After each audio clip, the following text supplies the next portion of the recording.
Μία από τις βασικές απαιτήσεις της τελικής εργασίας ήταν η συνεργασία του Ableton Live και του Resolum Avenue. Συγκεκριμένα αυτά τα δύο software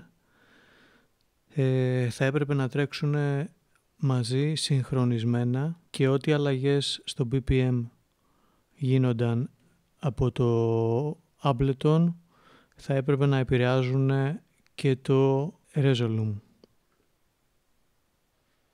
Η προϋπόθεση για να συνεργαστούν τα δύο προγράμματα είναι αρχικά να ενεργοποιηθεί η λειτουργία Link από το Ableton Live, ώστε κάθε φορά που μέσα στο project αλλάζει το BPM, να αλλάζει και το BPM του Resolum και τα δύο προγράμματα να συγχρονίζουν.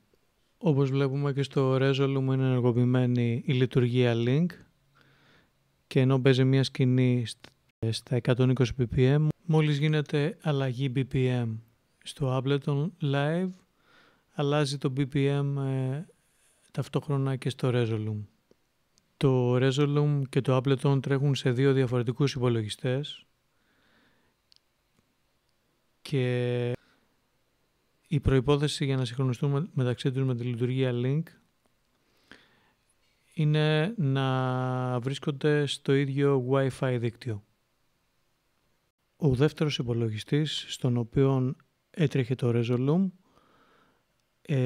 συνδέθηκε μέσω HDMI με έναν high definition projector και η έξοδος του Resolum πρόβαλε σε ένα εμφανές σημείο του χώρου όπου γινόταν το live performance.